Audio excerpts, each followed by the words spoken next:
Hey guys, welcome back to Magic TV. My name's Craig. It is 9 o'clock on a Saturday, which means it's time for a talk magic, and this is going to be a little bit of a different one.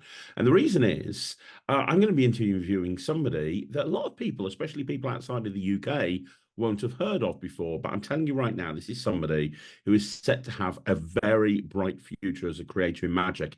He has already bought out several digital products, one of which won awards with Alakazam when it got bought out, and he has a ton of stuff coming out in 2024 and 2025. This is somebody that I've had probably more people ask me to interview than anybody else that I've interviewed over the last year. And I'm super excited to interview him because I don't know as much about him as I do a lot of people that I interview.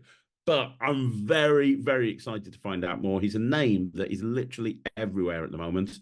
I am talking about the one and only Mr. Scott Paton. How you doing, Scott? You okay? Hello, yes, nice to meet you, Craig. Yeah, you too, buddy. Thank you so much for jumping on the channel. I really appreciate it. Yeah, so I've been obviously I'm a massive fan of you for a long time, and obviously follow your channel. Oh, um, so yeah, been very passionate from in magic since probably about the age of 12, mhm. um, and just been more serious when I've obviously got older and Well, then start. let's break this down a little bit. Let's Yeah. not gloss over this because I find this sort of stuff interesting. So let's gloss over this. So I know you as a creator. Obviously, a lot of people talked about the Sting and how it was like a best-selling download, and a lot of people have said that that's their favorite card trick. We're going to talk about that in a bit. We're going to talk about you as a creator in a bit. But let's delve deep into your origin story. Let's talk a little bit about how you got into Magic. So you said you were 12. Tell me how it came to be. How did you find Magic, Scott? So yeah, I was probably quite a nervous kid back in the day, and it was probably you would get the kind of Marvel sets and get all these kind of things when you were like 7 or 8, and I would play about with it, but it wasn't anything really serious. Um, and then basically how it kind of all kicked off for me was that I ended up going to Blackpool every year, not for the Magic Convention. I do now go to the Magic Convention, but basically I would go to Blackpool with my family, and it was an excuse to take my granny on holiday, because she was disabled. So my mum was like a kind of full-time carer for her, so we would take her down to Blackpool and we would spend a week there, and I would also get time with my cousins and stuff like that. So it was good fun, and I did that from an early age. But basically, obviously it's not there now, but JB, Mark Mason's company, was down in Blackpool, obviously, and Mark Mason is, well, can sell sand to the Arabs. He's just an incredible dealer. He's so passionate. It makes you feel so welcome. He's just so great. So yeah, so that was my kind of first introduction to magic, really, Hmm. through Mark Mason. And I would get bits and pieces, and then as my skills would get up, I would learn things like from the Royal Road of Card Magic. So I would read up on certain card sleights. Obviously I started off with gimmick decks to start with, of course, because that's kind of how you get into it. So things like Svengali decks and these kind of stuff. So yeah, I would start off with them, and then I got more. Obviously, the more I got into it, I wanted to learn more sleight of hand. So that was the next step, to learn things like double lift and doing tilts and all the rest. So yeah, so we were that was kind of how I would get into it. And then when I was always down at Blackpool, any money that I had kind of saved up basically went in the magic shop. So yeah, so I would buy, 3 or 4 different things, and then I would just practice them and just keep going, basically. And then it was when I was 12, one of my friends, he was part of the one of the junior magic circles in our area, and he says you should come along. But as I said, I was pretty shy back then. So I wasn't sure about it, but I took a punt, and basically, I got more confident and kind of worked on, my confidence and stuff over time. And then, yeah, basically, when I was 18, I qualified into obviously the more senior magic circle. I won a few like close up magic competitions, and I won one of the Scottish competitions for doing close up. So that was quite cool. And then it was about maybe when I was about maybe 21, 22, maybe around about that period. The people that were in my club says, how would you like to be president of our, club? And I was like, really? Because I was like the youngest member there. But yeah, I got to be president for, I think, 5 to 6 years. Um, Wow. yeah, and then obviously gave it up. Still part of the club, obviously, but not in that position anymore. But yeah, it was, yeah, I couldn't believe it. Yeah, so just something I kept, getting. Yeah, but it's always been a passion. Yeah, magic. And it's also been a good confidence builder for me, because I was never really good at sports. So sports was never for me. But I actually got into magic through acting as well. Forgot to mention that. Acting did a lot of confidence building for me. So I would always recommend somebody to do improv. Improv is fantastic. It makes you look stupid, but it's amazing for character building, confidence building. I couldn't recommend it more. Okay, well let's talk about that for a second because I've got a lot that I want to delve into with what you've said already. Yeah. But that kind of is something that I'd really like to talk about. And the reason is I've been recommended on this I've been recommending on this channel over and over again. Hey, if you want to become a professional magician or you want to become better at magic, take some acting courses, take some improv lessons. And Ryland, for example, who we talked about off camera, he has two or three acting lessons a week, every week. Wow. Um, why do you think it's so important for a Me, magician to be able to improv and act? For me, it not as I say. First of all, it was confidence building for me. Just to kind of get over any stage fright. To be in front of other people, to interact with other people. I was very anxious. I was very, had a lot of anxiety, but I was able to overcome that through doing something I enjoyed. But also, I would say it's really good for stage presence. So if you are doing, even though I do close up, it's always good to know your kind of your angles, stage, basically, presentation, So it's good for projecting your voice. So if you're not mic'd up, which I amn't usually because obviously I'm close up, so projecting your voice without damaging your voice, and actually using your vocal cords properly, and speaking from the diaphragm and stuff is great for learning techniques like that. So that's really good. We were always taught how to kind of smile, good eye contact, not looking at your feet all the time. I see a lot of magicians look at their feet, which isn't good at all. We got taught how to, obviously just appearance. And also, one of the things I was always taught, even from a magic circle, fingernails. Nobody wants dirty fingernails when you're. So basic hygiene. So yeah, so just little tips like that, was, yeah, as I say, gold dust. For a performer, and then just how to kind of interact. And improv is great for, if somebody comes up with, obviously, I have to credit Wayne Goodman. Wayne Goodman is, cracks me up all the time with how quick he comes up with fast one-liners.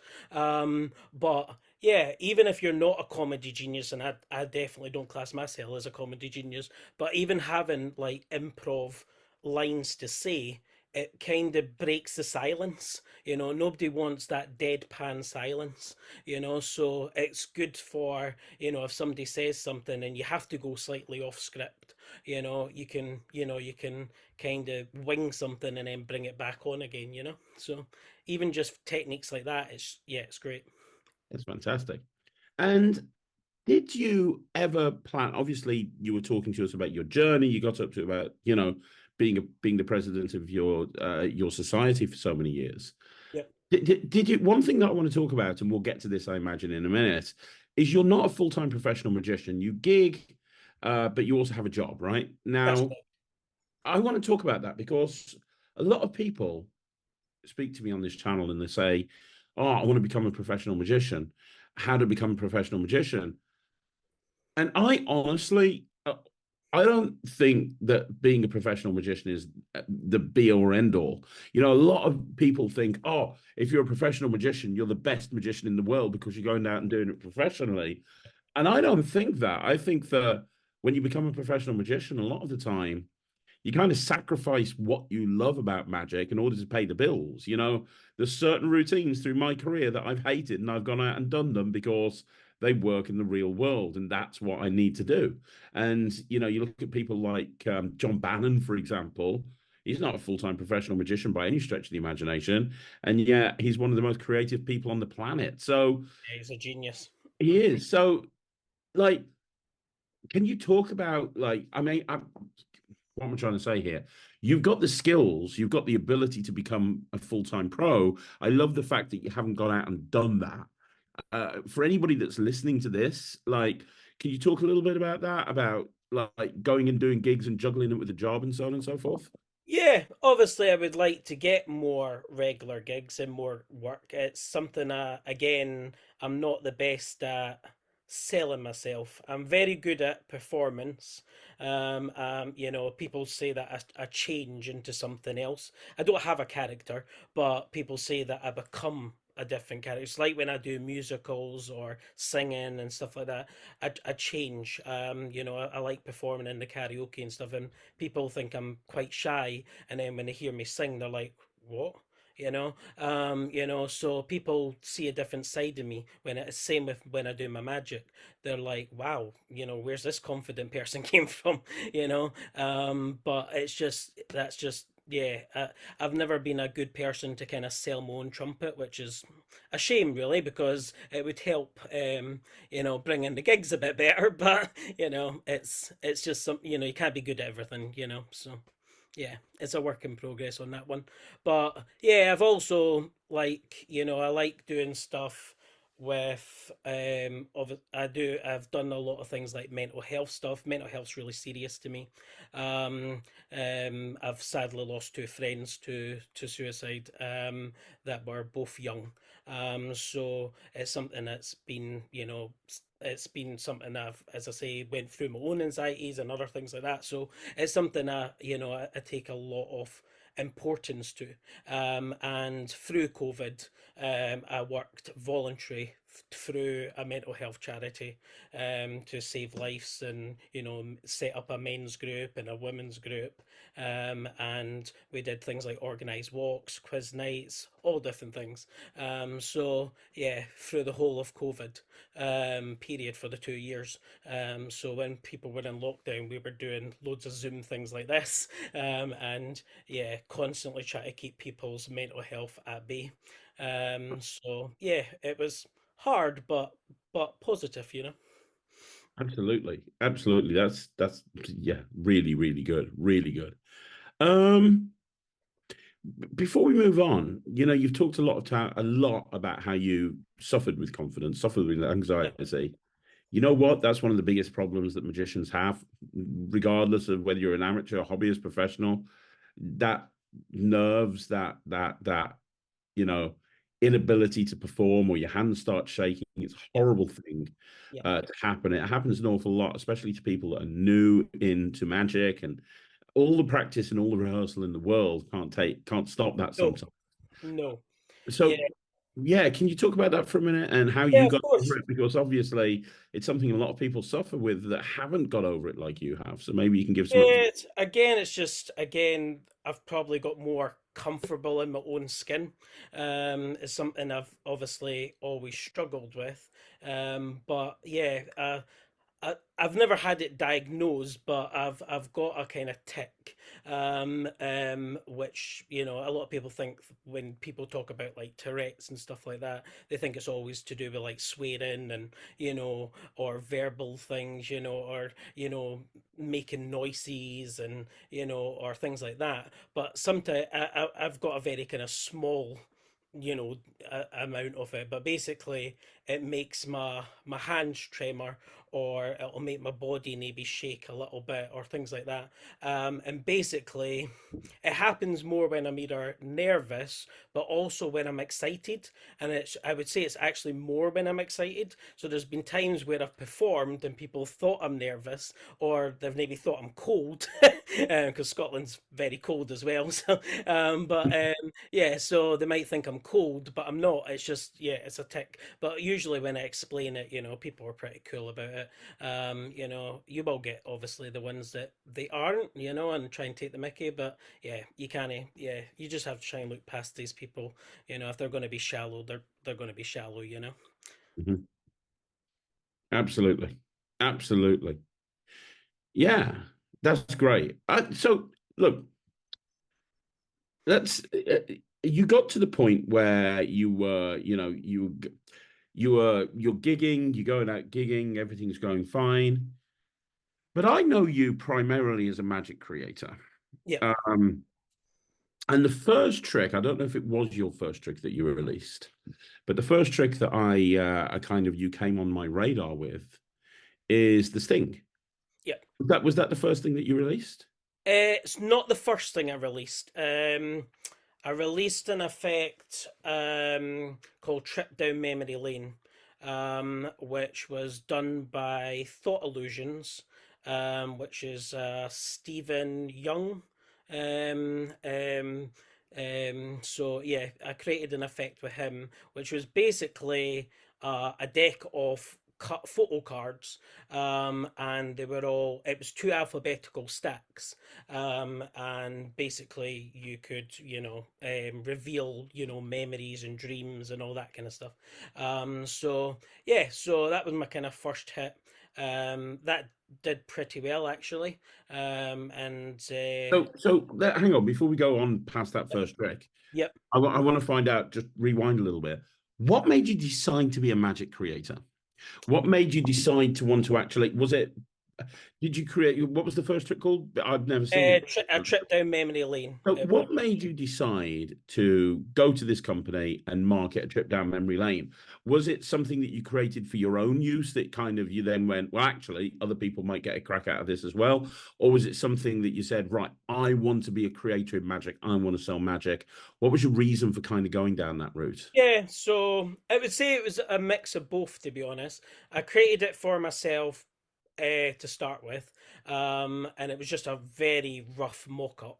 And basically, I've always been into what's called emotional mentalism, which allows you to really connect to the person, like evoke. I was about to say, Yeah, I'm a yeah. big fan of that as well. Yeah. Yeah. So yeah, so it's always been something that if you can really make that deep connection, I've always loved that. And that was my idea, wouldn't it be great if you go over to somebody and get them to think of a dream or think of a memory that was back in their, back, and you could tell them the details of this memory, can and that, it's really strong. So it's basically hot reading, because you knew what the card they had selected, but you could really go into a lot of detail. So that was something that was, as I say, very passionate about. I showed it to Michael Murray. I showed it to Mick Wilson, and I showed it to Stephen Young when I was at the Magic Convention, and good friends with all three of them still, especially Mick Wilson. He did obviously just an amazing academy just recently. But yeah, so still stay really good friends with them. I love doing jamming sessions, obviously. So because you learn from other people, of course. So yeah, so basically that's how it kind of came about. And Stephen Young says, "Oh, I'm a photographer." And I went, oh, right. Professional photographer. So he says, because some of the things were like, you couldn't get around royalties and stuff like that. So we had to try and go through, try and find royalty free, pictures and stuff. But him being a photographer made life super easy because he took the photos himself. So he had the royalties. So yeah, that was fantastic because he had obviously the magician brain, but he also had the photography brain, so the mix of both, fantastic, wasn't it? Right. Yeah, so And so yeah, I was very lucky with that, and that did quite well. We did a kind of split deal. is that still available? I don't think it is, no. It might be something I might release later on again, but obviously things have come out like the gallery and things like that, so things are similar. But yeah, Mark Salem bought a deck.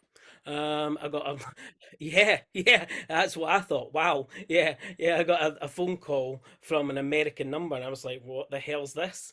So I answered it, and he's like, "This is Mark Salem." I was like, nearly died. Like one of my legends, and I was like, I can't believe I'm talking to him right now. But yeah, he had bought a deck and he really loved it. So yeah, Right. amazing. That's amazing. That's so cool. Especially for your first release, something Yeah, that's popular as that and got people like that buying it. That's great. So off the back of that, did you kind of think, right, okay, I'm liking this magic creating thing. I'm going to create some more magic and mentalism. yeah, Was that yeah. So basically, yeah, I've always, for me, I've always done it for my own self. I've always, created for me. And if it ends up being for somebody else, then that's a bonus. yeah, But basically, I created an effect. Which is based on this thing. It's not exactly this thing. It's a lot of the concepts are in this thing, but I have a different variation that I do privately to myself. But basically, I couldn't release that because it was using the song "The Sting," which is why the name came up. The song's called "Shape of My Heart." Um, so Sean Farquhar, or we'll maybe not get into that because there's a debate back and forth who created it first. But basically, I saw it with Sean Farquhar. He won the FISM that year with an effect called "Shape in My Heart." It was absolutely amazing. It took my breath away, but I couldn't do the sleight of hand that he could do. Definitely wasn't up to that scratch. So I did what a lot of other people were starting to do: make tributes. So I created my own tribute, which is based on what people know as the Sting now. And yeah, I started creating that, and I performed it a few times, and it got some really good reactions. And I started doing it as kind of like my kind of closing routines when I was doing gigs. And then I entered a competition when I was talking about the Scottish competition. I got third in the Scottish competition, but I got the best trick of the convention that year. wow, So I got a trophy for the best trick of the convention, and Harry, is it Harry Robson? yeah. Harry Robson, the one that makes the wallets and stuff. Yeah, Harry Robson. He's a judge, isn't he, for FISM, isn't he, or something? I'm He sure. has been in the past, I think. Yeah, Yeah, yeah, yeah. So yeah, I think it was Harry Robson. I just want to make sure my credits are right. So yeah, he was there. Not obviously selling. He was, he wasn't there just for me. But he was selling at the one of the dealers, being one of the dealers at the convention, and he must have came in and started watching some of the close-up competitions, and he saw my act. I never knew that, obviously, or I would have probably been a nervous wreck. But yeah, he saw my act, and when I went to go and get, I think it was a wallet or something, off him, he says, "Oh, you're the guy that performed this effect," and I went, "Yeah." And I says, "Did you see my act?" And he went, "Yeah." He says, "Are you staying for the whole convention?" I says, possibly. He says, "Oh no," he says, I think you should," because he says, I would be very surprised if you don't win something from that performance." He says, "I didn't see the whole part, but the bit that I did see was breathtaking." So he says, "I think you'll definitely win something from that." And he was right. Yeah, I got as I say, the trick of the convention that year. So that was yeah, pretty spectacular. So that was good. And then obviously fast forward, COVID happened obviously, and I was on lots of Discord services, and obviously Discord was getting big with the Magic community, and I was part of that. And then obviously Alakazam created theirs, and one time it was quite quiet, and Harry and Peter and I think Wayne and a few other people were on the Discord, and they just kind of asked people to start jamming basically. So I performed what I call the Sting Now, and Peter and Harry just looked at me, was like, "What the hell?" um, like, how can you do such a clean effect? And they were like, "How? Like, what's the sleight of hand on that?" And I was like, "It's nothing. It's self-working." And they're like, "What?" So yeah, that kind of hit off that, and then we got recording it obviously, and then it got released, and then I was, yeah, incredibly surprised when they phoned me up and they were like, "Oh, this could be the download of the year. We just can't, we just keep selling." And I was like, "Really?" So, and then the Christmas party came up, and then it was announced, yeah, I was best selling download of the year. Yeah. That's great. Yeah. Wow, that's amazing. That is so cool. And Yeah. for those who haven't seen it, can you? I mean, obviously, it's still available from Alakazam as Yeah. a download, and it still Yeah. continues to sell very well even now. What's the? Don't give us a blow by blow, but what's the effect? What sort of a thing is it? Um.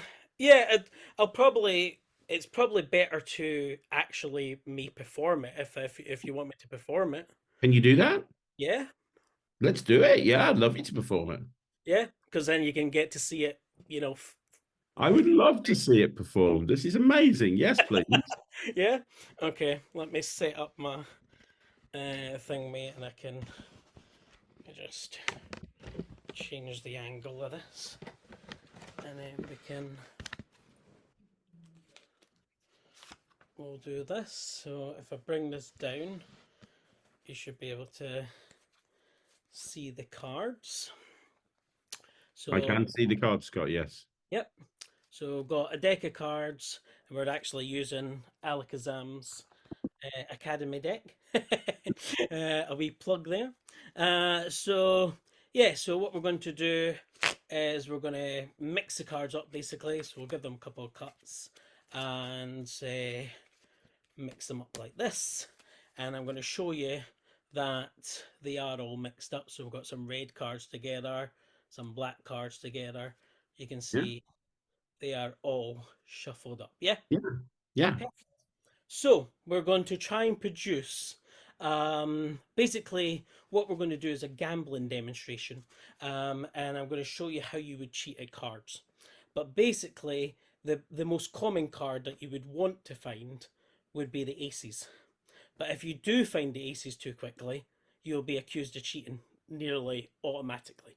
Yeah? So you have to start off slow. You can't just go straight for the aces. So we'll go for the next best thing. We'll go for the kings. So if we do this and we just cut and produce a king, we get one king. See? The king of diamonds, yeah? Okay. That's Yeah. that's some people would just call that a one hit wonder, yeah? So if we spell that Onehitwonder,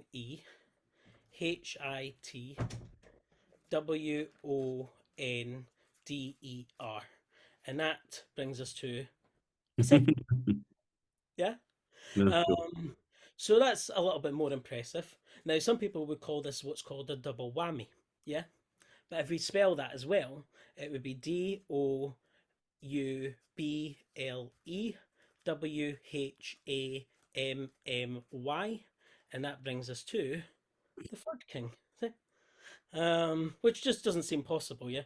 Now, if you spell the King of Hearts, so KINGOFHEARTS, that actually brings us to the last king, the King of Clubs. All right. Very So cool. again, I'm going to show you that the cards are, mixed up. You can see that, yeah. Yeah. They're all shuffled and mixed. We've got a couple of kings reverse, but you can see they're shuffled and mixed. Now, if you were here right now, I would get you to cut the cards incomplete. And you can do this as many times as you like. All right? And then just say stop for me. Okay. Stop. Cool. So what we're going to do is we're going to use the kings to find their partners. So we're going to deal them into 3 piles because this kind of represents past, present, future anyway. Because what cards we used to use for would be fortune telling, but then obviously they were used for gambling. So the kings are going to go hunting for their soulmates, which would be the queens. So we'll go all the way through the pack, and hopefully they will find their soulmates. So if we gather all them up, we'll get to the first king. Okay, so there's king number 1. We've got king number 2, king number 3, and king number 4. Mm-hmm. So the king of clubs here pairs up with the queen of clubs. Yeah, Yes. yeah, which is great. Yeah, so you got king and queen. We also have king of hearts with the queen of hearts. Yeah. So they've paired up. We've got the king of spades with the queen of spades. And we have the king of diamonds with the queen of diamonds. Yeah. So Yeah. now we've found the kings and the queens. But as I said before, some people will say, well, you've not found the aces. But I did. Because if we turn these cards over, that's ace number 1. That's ace number 2. That's ace number 3. And that's ace number 4. Yeah. Which That's is very cool. incredible. Yeah. Now remember that all these cards were shuffled and mixed. But wouldn't it be perfect if you played a game of bridge? You would want the perfect hand, wouldn't you? Which is what we've done. So we've got ace, 2, 3, 4, 5, 6, 7, 8, 9, 10, jack, queen, king, in every suit possible. There's again ace to king, and again ace to king. And that's Man. the thing. Wow. That's brilliant. That's great, Scott. That's really, you must be very proud. That's one of the best sort of closing style card routines that I've ever seen. That's amazing. Well, usually for that routine, to get a shuffle deck of cards into new deck order, it involved usually multiple perfect Pharaoh shuffles, which doing one Pharaoh shuffle is hard enough. But to do multiple under pressure as well is very, very tricky. So I wanted to try and find a way of doing that. And obviously I threw in a few sleight of hand moves, false shuffles, a few things like that. But it can be done without all that. So if people don't want to add the additional touches that I just did there, they don't need to. It can be purely self-working. Um, And that it's obvious to me now, watch that, why that got trick of the year, download of the year at Alakazam. That really was great. it's a really strong presentation. You're getting kicker after kicker after kicker after kicker. There's just so much magical moments. And also, I didn't even do the bit with the size Stebbins part. There's a size Stebbins built into that as well. So for Matt, he would absolutely love it. It's actually easier than size Stebbins because you only have to add one. But basically, if you look at the third card in, it basically cues you what the top card is. So yeah, that's It even has basically a size Stebbins function built into it as well. Wow. Wow. Okay, that's killer. Yeah, that's killer.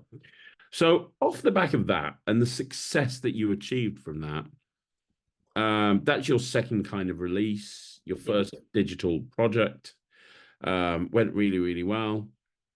Tell me where you've gone since then from a creative point of view, because I know you've got lots of things lined up. Have you actually published anything else since then? And what have you got coming out in the future? And can you tell us anything about the effects you've got coming up? I've published a few like self-releases. I've done Deceptions, which is a mentalism routine. It's propless, and yeah, it's very strong. It allows you to get information very quickly, and by using a few things like, you know, additional touches, you can get more information from that. Yeah. Um, so that's a very useful thing. I've got a kind of a principle that I'm going to again hopefully release with Radio Hack. So Radio Hack is an effect that I'm hopefully going to release with Alakazam. Ooh. Hopefully get them to take it on as a part of their platform of Unlimited. So nothing's confirmed yet. But yeah, I'm hoping they will approve it. And basically, if that goes ahead, then yeah, that should be awesome. Basically, Radio Hack is an effect that works with your phone, and you can basically take a deck of cards, or iDeck might be the perfect deck, no quarters iDeck, or also playlist from yourself. Does music. So yeah, anything that has music, you can do that. Or if you don't want to do revealing a song, you can reveal a movie, because you can do the soundtrack of a movie. So you could use, like screen test cards, Alakazam screen test, and you could do the effect with that. But basically, you play a genuine radio station on your phone, and it then starts to crackle, and then it plays the song. Um, Wow. so yeah, very proud of that. That's been something that I've been doing for a long time. I've got uh, a color effect that I do, which I'm very proud of as well, which basically can turn into like a bank night or a color match. Um, Mhm. so it's kind of like a close up kind of chair test kind of presentation, if, in a way. It's got that multi climax so kind of thing. But obviously it's a close up effect. So yeah, so I've got a few different things. I'm working on a project with Perseus, Orion Magic, which is more of a kind of tarot effect. So kind of doing readings and giving people, like genuine readings, but then it has a kicker finish. So yeah, a few different. Perseus is great. Perseus is amazing. Yeah. Um, if if I'm able to, I might be able to do this. Let me see if I've got a business card and a pen. I might be able to show you something. Oh, okay. So basically, I'll do a quick variation of deception. This is not just all it can do, it can do multiple things, but I'll give you a very quick presentation of it. So, what I want you to do is I want you to think of a two-digit number. So, we're going to have anything from 10 to 99. So, tell me when you've got a number in your mind. You've got one. Fantastic. We're going to separate these two digits. Um, and we're going to play a little game. So, what I want you to do is think of the first digit for me, Got it. okay? And we're going to convert this into a letter. And the way we're going to do that is we're going to spell it out. So, if you chose the number 5, then it would be FIVE. Yeah, simple. Okay. But we're just going to use the first letter, which would have been F in that case. So, if you take your number, Yep. Got it. You then spell it out and then take the first letter. Tell me when you've got the first Yeah, letter. I've got the first letter. Perfect. So this is going to give you a random letter in the alphabet. Yeah. Yeah. Can you think of a month that starts with that letter? Yes. Fantastic. And this is a month near the end of the year. Hang on, hang Yeah, on. Hang on, sorry, just 1 second. that's Yeah, fine. sorry, I'm stupid. Yes, I have. Sorry, yes, I've got the yes, I have the month. Sorry. Yeah. Yes, Yep. I have the And, month. and the month is near the end of the year. No, no, it's near the beginning. Okay, okay, don't tell me anymore. Okay, I will say it's near obviously the first 6 months then. That's fine. Okay, so let me try and work this out then. So I want you to think of the last letter in the month and think of a color that jumps into your head. Can you do that? Got it. Fantastic. And if you were to, let's say, go to the second letter of the color, could you think of an animal? Yes. Fantastic. So, random things, you've generated a number, you've generated a letter, we've got you to think of a few things. Yeah. If I was able to tell you that you were thinking of yellow, February, and elephant, would that be pretty good? That's amazing. Yeah, that's great.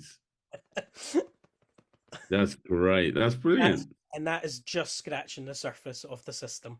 That's just a very quick overview. Obviously, I can do a lot more in depth than that, but that's just a quick, yeah, snappy thing, you know.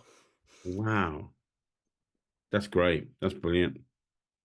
So yeah, it's a quick way of, and if you use that like for a one ahead, think of the the power that's got. Yeah, that's brilliant. That's absolutely brilliant. Wow. And is that the thing that is that so is this which project was that? That's called Deceptions. And is that the one you're doing with Perseus? No, that's already been released as a PDF with Alakazam. Uh, Wow. yeah, yeah, it That's was a brilliant. yeah. Wayne was the ghostwriter on it. Oh, wonderful. Well, Yeah. Wayne knows his stuff. He's written a book or two, Wayne has. That's great. Awesome. Okay, so do you have any advice when it comes to you're obviously a very creative guy, Scott. That just goes without saying. Do you have any advice when it comes to creativity and being creative and creating effects and routines? Any advice on that? Yeah, I would say have a notebook. I know it's a very cliche thing, but have a notebook's really handy. Even if it's a stupid idea and it makes no sense to you now, it might make Hmm. more sense when you're older, I agree. or more experienced. So that's definitely gold dust. The other one I would say is surround yourself with good, like-minded people, but also people that are not yes people. And what I mean by that is people that are willing to say, no, that isn't good enough. That doesn't that doesn't fool, doesn't fool anybody, or it needs tinkered, or it's not tight enough, and that's definitely been helpful for me. It as I said before, I was a very nervous person, and to start with, I didn't really like constructive feedback, obviously, because it made me feel less, I felt more self-conscious as it was, and that just made it even more, so it kind of felt like I was getting put down. But Mm. now that I'm more older and more mature about things, yeah, it's definitely helped. There's been times where I've said, this is what I'm working on. I'll maybe show it to, as I say, things like Mick Wilson, Wayne Goodman, all these different people, and they'll be like, no, that, or they'll also say, some of them they'll be like, yeah, that's amazing, that's brilliant, and then other times they'll be like, no, that's like a complete miss.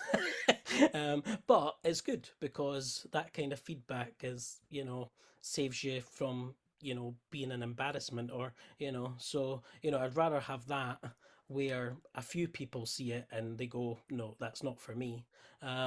Or, thousands of people see it, and then it kind of gives you a bad reputation. you know Yeah, that's really good advice. I've spoken to a lot of people about creativity, and I've never heard anyone say that. surround yourself by like-minded people.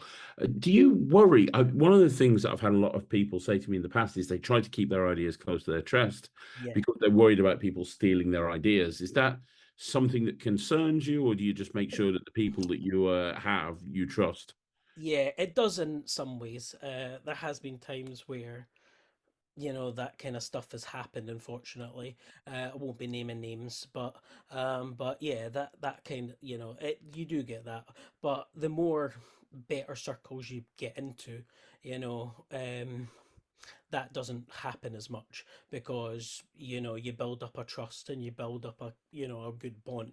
So, I know that Wayne is, let me into a few things, in the past about his projects, and, I've kept it very secretive till, he releases it, and the same vice versa. He's done that for me, and the same with Mick Wilson and loads of other people. So yeah, it's good to have people that you can trust and you can be really authentic and share, especially when it's really in the kind of prototype, because, if, you know, you're always worrying that, I know you say that, I've done all these great things, but technically I'm still a nobody in the magic community, compared to like, yourself. You've done a hell of a lot and the amount of achievements that so, if a company sees your name, they're gonna be like, yeah, of course I want to work with Craig Petty, but they might, when they see my name, I'm still maybe a nobody to them. So they might be like a bit cautious. So again, that's why again I try to trust the people I want to trust because yeah, I'm scared in case, a big name does get it and then they go to market because they'll go quick, if like Peter Turner, for instance, he's a huge name in the mentalism thing, not that I would think he would steal any ideas because he's not that type of guy. And actually, um, um, Peter, um, Turner actually did me a massive favour with deceptions because one of the principles that I use is partly his, and he gave me full permission to use it. He also got on a chat with me like this, and we had a one-to-one chat. I also got introduced to Fraser Parker as well. We had a one-to-one chat, and all three of us made deceptions a lot better than what it would have been without their input. So I have a massive thanks to Fraser Parker and Right. Turner. Yeah. And they gave me full permission to teach it and and things like that. So yeah, massive hats off to them. That's brilliant. That's great. So I have one more question, which is, a lot of people come into this industry and they'll be a magician for 30 years and never release a single trick, let alone an award-winning trick, which is what you've done. A lot of people are coming to this industry and never perform professionally in their life, and you do lots of gigs. So, the amount of success that you've achieved is great, especially from a creativity point of view. Yeah. To have your second trick be as good as the trick you just showed me and win download of the year and sell a metric bucket ton of them, which I know they have because I've spoken to Peter Nardi about it. Very few people will achieve that. I mean, that's something to be incredibly proud about. Yeah. But do you have anything else on your magical bucket list that you want to achieve? Do you have anything else, either from a creative point of view or a performing point of view? What do you have left that you want to achieve? What goals have you got coming up in the future? A few, yeah, well, I would love to obviously create more products. I would love to I've always wanted, and this is a big, dream, and I don't know if it'll ever happen, but because of my musical background, I've always wanted to perform a stage show and open the stage show by me singing Pure Imagination. I just think it would be so cool for the stage being dark. One spotlight comes on, and there's just a hat on the center stage, and then I just walk on, put the hat on, and then start singing pure imagination, and then obviously do lots of incredible effects which test your imagination. I think it would just be so fun really as an idea. Yeah, well, yeah. It's I don't know how realistic it is, but it would be, yeah, it's just something different, isn't it? Um, because I've always loved doing singing as much as I love doing magic. Again, something obviously I know Alakazam are going to be releasing the iDeck again, which I'm so chuffed about because No Quarters iDeck was brilliant when it was first Well, released. yeah, I've always been a big fan of his iDeck. Yeah, it's so good. But I created this. You know how you were saying about projects that are just purely for yourself? I created this. And some of the concepts are partly to do with yourself. So that's why I'm going to show you it. Okay, I'd love you to. So this is the deck that I created. And it looks obviously like an iPod Shuffle, and then it's got the wee 52 gigabyte, which is obviously a play on 52 possibilities, the line that you see all the time. Yeah, absolutely. And then the fronts of the cards are all, designed like this. So I did all the artwork for them. So you can see that, the different artists, the different songs. But what I've also built into this note is that some of the cards, I don't know how good it will show up in the camera. I don't think it will, but some of the cards have just about here in the corner. I don't think it will show on the camera, but it has like wee scratch marks. I don't think it's going to show. Okay. But basically, it's got like wee scratch marks. You can see it. They're very subtle, but basically, it allows you to do a matchup effect. Like an ESP matchup. So the artists are the same, but the songs are different. Yeah. Uh, Brilliant. so I've built that into it.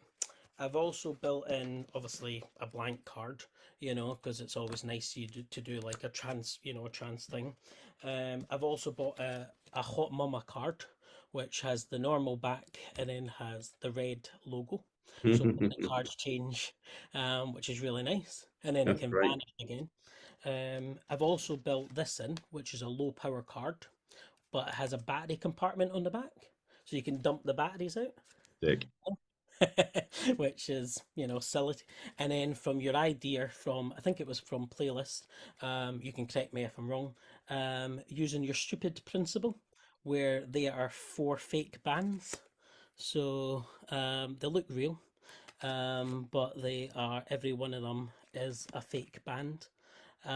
So basically you can force obviously the five cards, and obviously the only one they can pick is the one that's real, so you've got a nice dual reality effect to it as well. That's great. That's really good. I love that. That's wonderful. Is that something you're wanting to market, or is that I something that don't know. I don't know. Obviously, it's quite close to the Apple logo, so I don't know how. Again, but as I say, for personal use, it's fine. But and also, I know that iDeck is going to hopefully be getting released, so I don't want to step on people's toes. But yeah, for my own personal use, and obviously by Radio Hack, it's great. That's wonderful. That's brilliant. Yeah. Really, really, really, really good. Wow. Dude, you're on fire. You're on fire. You really are. Congratulations on all of your success, Scott. Congratulations on the wonderful magic you've shared with us today. This has been a very different interview for Talk Magic, but I've had an absolute blast interviewing you. And I said to you off camera, I'm planning on doing a few review shows focusing on downloads over the next few weeks. And I'm definitely going to be including the Sting. I was before, but having now seen a live performance of it, I'm definitely going to be including the Sting. It's great. Um, so yeah, congratulations. Thank Uh, you very much. No, I highly appreciate it. And yeah, hopefully, as I say, go on to bigger and better things. But yeah, it's been a good. I've got a lot of love out of it, and as I say, I do it morely for myself first, and then, as I say, if anybody else enjoys it, that's, as I say, a bonus. But yeah, I do it for my own pleasure as well, and that's again why you said, you don't want to lose that passion. You no, know, I never want magic to become a chore. no. It's something I thoroughly enjoy, and it puts a smile on a lot of people's faces. You know. Yeah, And that's it. And that's why sometimes becoming a professional magician is the worst thing that can happen to you because you do. I see a lot of professional magicians that don't enjoy it anymore and they're just going through the motions. Yeah. And yeah, that's really good advice. We're going to wrap this interview up, but let me ask you one last question.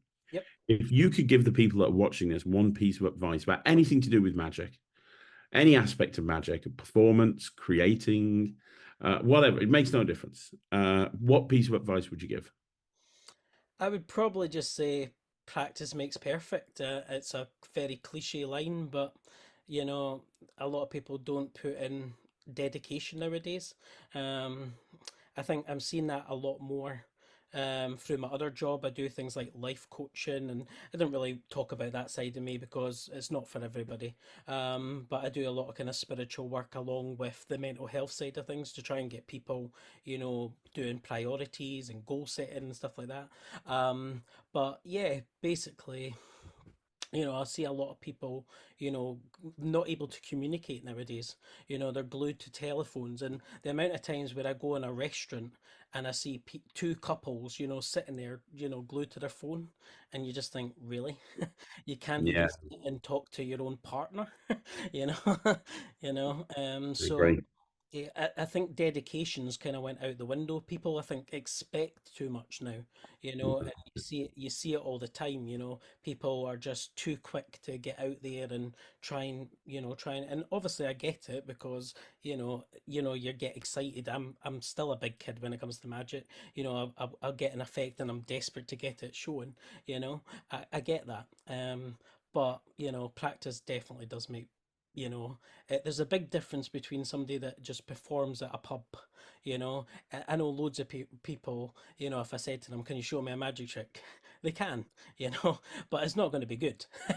All right, it's going to be the 21 card trick kind of thing, or you know what I mean, or using a key card or something like that. It's going to be very basic, but Yeah, it's not going to be great. But there's a big difference between being, showing a magic trick and being a performer. And I think people have forgotten that to be a performer, you need to put so much more effort into that. It's not just what you do. I know Percy is a big believer of this. Scripting. And also showing your personality. Too many magicians don't show any personality, no character. That's what I loved about the magician that got second in the Britain's Got Talent this year. His personality was brilliant. And he was so funny. He made it really relatable. And he was, Jack Rhodes is one of the funniest people in magic, as far as I'm concerned. He's yeah, brilliant. his performance was electrifying. And even for people that maybe don't like magic, they liked him. And that's what I'm trying to say. To get, it's better for somebody to like you for who you truly are, and then the magic's a bonus. I agree. I agree completely. And really great advice. Really great advice. Scott, thank you so much for jumping on the channel and doing the interview. I really appreciate it. Thank you. Now, you can obviously get your downloads from Alakazam. Yes. And obviously, you've got lots of other things coming up as well, which will be announced in due course. If people want to connect with you on social media, what's the best way to do that, Scott? Yeah, Facebook probably. So yeah, Facebook is probably my go-to. I don't really use Twitter. I use Instagram a little bit, but yeah, I would say Facebook is my main social. So search for Scott's Pattern and connect with you there. And yeah, honestly, thank you so much. Congratulations on the continued success, and I really appreciate you coming on the channel, Scott. Thank you so much. No, thank you again. And if anybody again wants to jam, I'm always up for jamming with. Even if you class yourself as a hobbyist, or as I say, a newbie, it doesn't matter. As I said, you can always learn stuff. And that's another thing. Again, just to quickly wrap up. But yeah, I remember doing just lately there's been a guy that I've been helping, and he finds it sometimes hard to read, or sometimes when he's watching videos like downloads, that he finds it hard to sometimes take all the information in. I've been doing like kind of not tutoring, I wouldn't call it that, but yeah, I've been kind of doing, helping him with different things. And he's just messaged me about 3 or 4 days ago saying that he's just accomplished his first gig and he thanks me because of it, which is Wow. absolutely fantastic. That is amazing. What a great feeling, right? Yeah, to know that he would have never thought of doing that, but he's just managed to do his first gig because he's he's had the confidence that I've been able to, try and it's obviously all him. I don't take credit, what I mean, I don't take credit for his performance. It's him, but I've got him motivated, and yeah, it's good. It's a good That's feeling. great. You talked about the IDEP by Noel Coulter. He had a conversation with me once and he said, I want to leave magic in a better place than where I found it. And doing stuff like that, Scott, that is absolutely going to be doing the same for you. You're going to be leaving magic in a much better place. So yeah, again, I already had a ton of respect for you, but I've got even more. So thank you so much for sharing that, and thank you so much for coming on the channel. Thank you Um, very much. you were amazing. Guys, I want you to do me a favor. A couple of things. First of all, connect with Scott on social media. And don't forget, he wants to jam anytime, anywhere. If you haven't already done so, go pick up The Deception and The Sting from Alakazam. Thirdly, leave a comment down below. I'm sure Scott will read this, read the comments in the comments down below. So make sure that you leave a comment. And don't forget, I will be back next Saturday with another Talk Magic and videos throughout the week. But on behalf of Scott Paton himself, thank you so much for jumping on the channel, and we will see you again soon. Scott, one more time, thank you, buddy. Thank you very much. Appreciate that. No problem. Guys, you have been watching Magic TV.